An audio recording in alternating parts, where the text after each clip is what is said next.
Welcome back. We're talking Wayne Rooney. Rio is seeing what you're all saying on Twitter.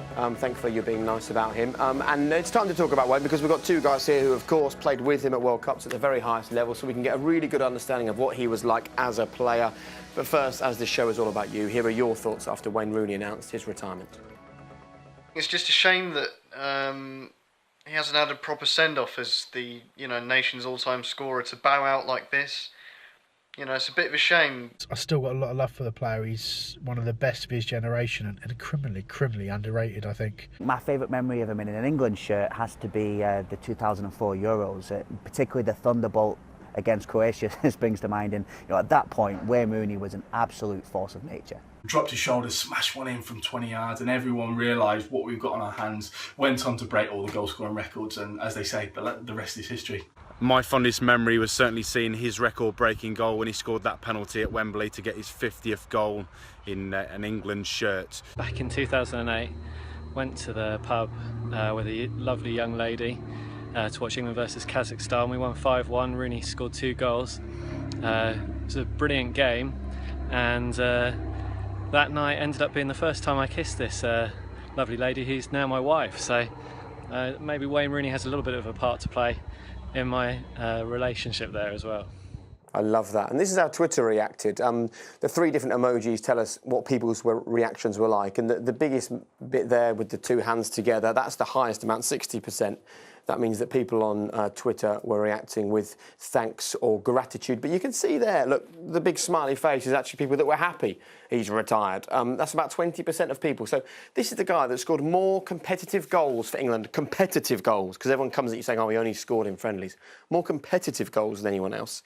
Yet about 20% of the reaction on social media was positive that he'd retired. Does that make any sense to any of you?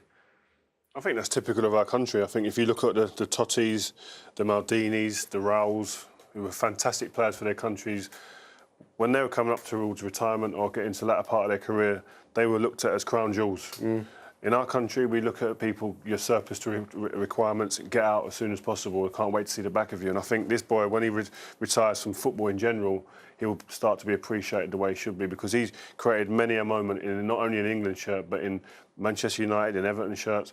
And he'll continue to do that for a couple of years. And he's somebody who's broken records, not only for his club, but for his country as well. Top goal scorer. What more do you want from this guy? He might have divided opinion amongst the fans somehow, which I don't know how anyway. But he definitely didn't divide opinion amongst us as players. We loved him. To have a centre forward that worked that hard up top. I remember I played in his first game against Australia. I played in that game.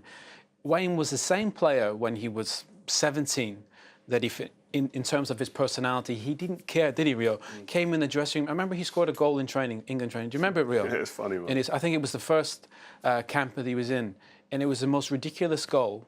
It went through everyone. I think he lobbed David James, didn't he? Top corner. Yeah. And everybody stopped training and clapped. It was a 17-year-old kid. He had no right to even be there, really, in terms of age. But that was the best players in this country, and he had everybody's jaws on the floor. And that was Wayne. He was an absolute force of nature, and he was a player's player. All the players love him. I don't know why some of the fans have any questions. From his point of view, I think it's the correct decision, though. You retired from international football, didn't you? Yeah, I retired at 31. Basically, I wasn't happy with the manager. Yeah. I wasn't going to get picked, I don't think.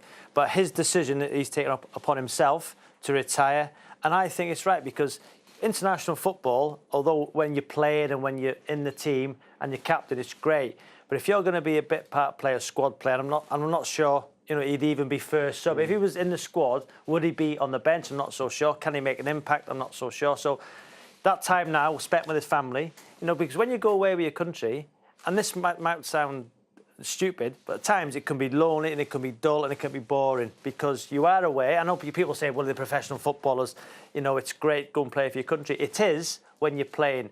But if you're not in the team, what he's achieved, as Rio said, the highest ever goal scorer for England, the most capped outfield player, and the criticism from these idiots he still gets is an absolute... And he's earned the right to walk away from England. That's the whole point. I think it's the right. I think it's the right call, because he's going to have...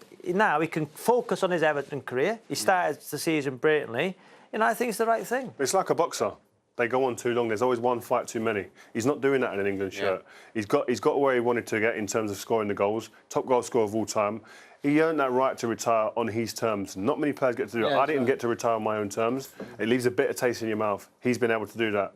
Yeah. And it's just, I don't know what sort of world we're living in now, but you can go onto a talent show, you can go onto a reality show, you can prove yourself to be a bit thick, and suddenly you get put onto this incredible pedestal. Everyone says, oh, that person's hilarious, they're funny, they don't know where America is on a map or something. And then you've got a guy that's so talented, works so hard, and you don't get to the top through luck, do you, as a football player? Yet for some reason you retire and you get that amount of criticism. I think it baffles all of us. But look, thanks for this evening. It was good fun, wasn't it? Yep.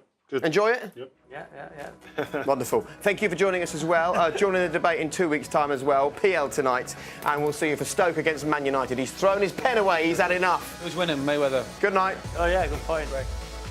Manchester United look irresistible. We're scoring goals at that end and we're not conceding them at this end. We look good for this season, don't we? No, it just doesn't look very Palace. We're used to playing forward about 3 up top, getting the ball forward and knocking it down. I just don't know if this is the right way to go. On we go, unbeaten in 3 games in the Premier League. Come on, you Hornets. The most important thing at this stage of the season is getting 3 points, and Sterling's done that for us, so absolutely made up.